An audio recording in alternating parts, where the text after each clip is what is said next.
New reports about a potential scandal that could impact Hillary Clinton's possible presidential run.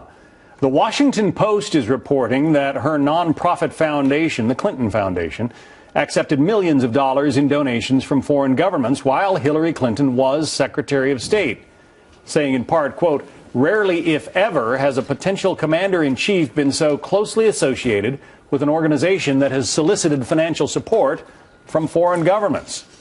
Let's talk about it with Chris Wallace, the anchor of Fox News Sunday. The Post has been doing some pretty good digging on this story and found that there were even exceptions made to the rules, some that violated a rule that the Clinton Foundation had an agreement with the Obama administration. Chris.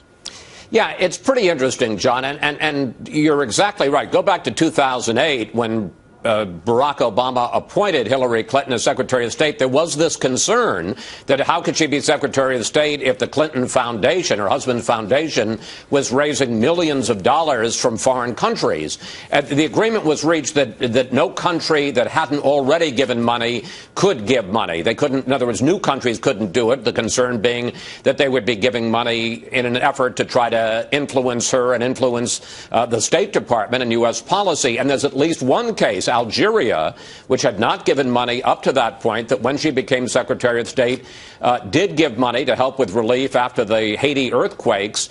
And it's not coincidental because at that same time, Algeria was spending almost $500,000 lobbying the State Department and lobbying the Obama administration because of concerns about human rights in Algeria. So, the concern originally when they made this decision back in 2008 and set up these guidelines was the appearance of a conflict of interest. And now you see that maybe there was the reality of a conflict of interest.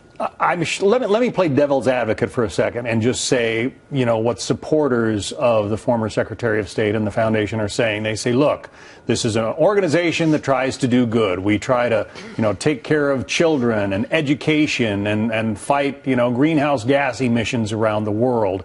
So if we're taking money for good causes, what's the harm? Well, that's exactly the argument that I'm sure the Clinton Foundation and her supporters are going to make. On the other hand, as I say, this was a concern not of the right wing, not of Hillary haters. This was a concern of the Obama administration when they signed this. The head of the foundation and Valerie Jarrett, on behalf of the administration, signed this agreement. So they were obviously concerned about a potential conflict of interest. And as I say, in at least one case, the rules that they set up were violated when Algeria contributed money for the first time after she became Secretary of State. And again, as I say, at the same time they were lobbying the State Department because of concerns about how the U.S. was designating them on human rights lists.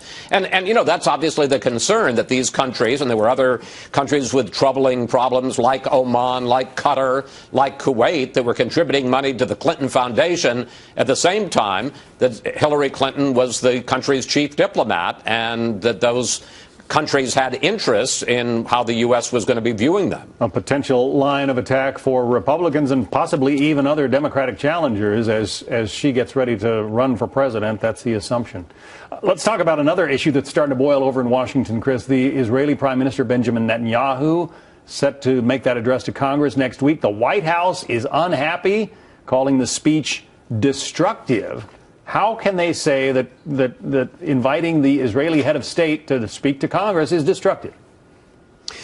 Well, first of all, let me say that just the rhetoric that you heard over the last 2 days from the president's national security advisor, Susan Rice, and also from the Secretary of State now, John Kerry, going after Benjamin Netanyahu and his one decision to speak when he had not cleared it with the administration, and then two, his very staunch opposition to any kind of nuclear deal with Iran, is about as rough as I've ever heard. There have been tensions over the years between the American administrations and the Israeli government over things like settlements, over relations and peace talks with the Palestinians.